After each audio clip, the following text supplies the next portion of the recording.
Assalamualaikum warahmatullahi wabarakatuh.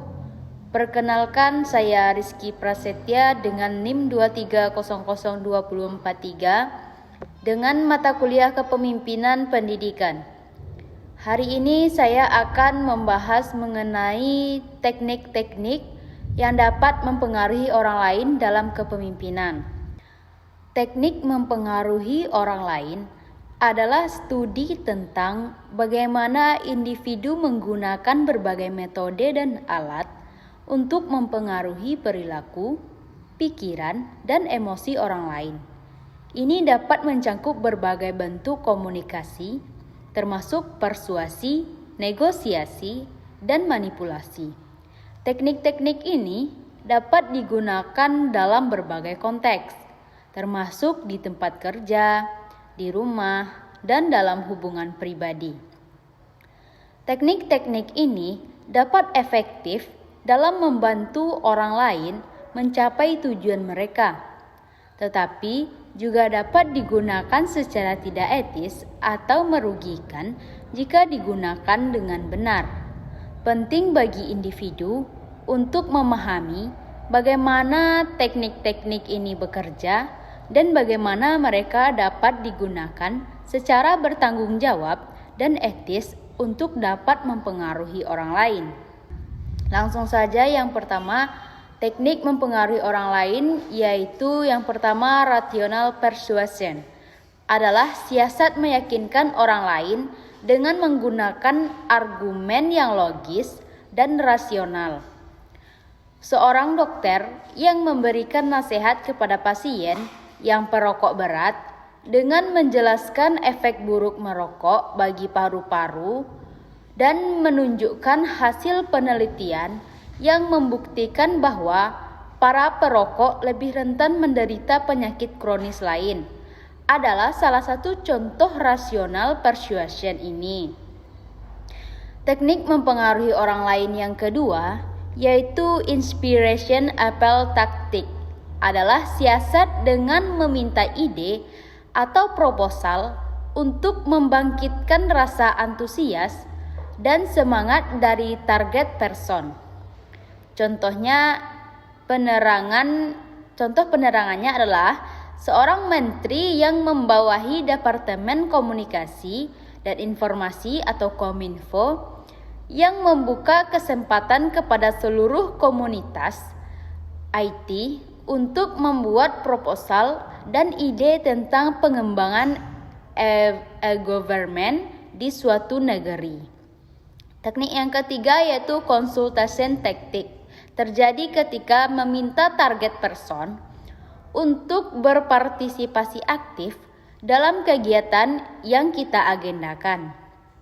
Misalnya adalah Menteri Kominfo di atas yang kembali berkonsultasi kepada seluruh komunitas IT di suatu negeri dalam upaya mengajak partisipasi aktif dalam mengimplementasikan cetak biru e-government yang telah diproduksi oleh departemennya. Yang ketiga yaitu ingratitude tactic, adalah suatu siasat di mana kita berusaha untuk membuat senang hati dan tentram target person sebelum mengajukan permintaan yang sebenarnya. Melakukan senda gurau seorang salesman terhadap langganan, pujian seorang pemimpin terhadap bawahan sebelum memberikan tugas baru, ataupun traktiran makanan seorang partner bisnis adalah termasuk dalam ingratitude tactic. Yang selanjutnya itu personal appeal tactic.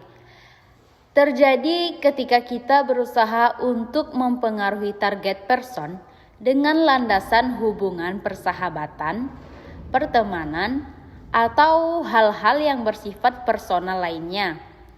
Kita bisa mengimplementasikannya dengan memulai pembicaraan. Misalnya dengan, Budi, saya sebenarnya nggak enak mau ngomong seperti ini. Tapi karena kita sudah bersahabat cukup lama dan saya yakin kamu sudah paham mengenai diri saya. Begitulah contohnya. Yang selanjutnya yaitu exchange tactics. Adalah mirip dengan personal Apples tactic, namun sifatnya adalah bukan karena hubungan personal semata, namun lebih banyak karena adanya proses pertukaran pemahaman terhadap kesukaan, kesenangan, hobi, dan sebagainya di antara kita dan target person. Selanjutnya yaitu coalition tactic. Adalah suatu siasat di mana kita berkoalisi dan meminta bantuan pihak lain untuk mempengaruhi target person. Strategi kemenangan karena jumlah pengikut yang dipakai di dalam siasat. Selanjutnya yaitu pressure tactic. Terjadi di mana kita mempengaruhi target person dengan peringatan atau ancaman yang menekan. Seorang komandan pasukan yang memberi ancaman penurunan pangkat bagi prajuritnya yang mengulangi kesalahan serupa. Itu adalah contoh dalam pengimplementasian pressure test.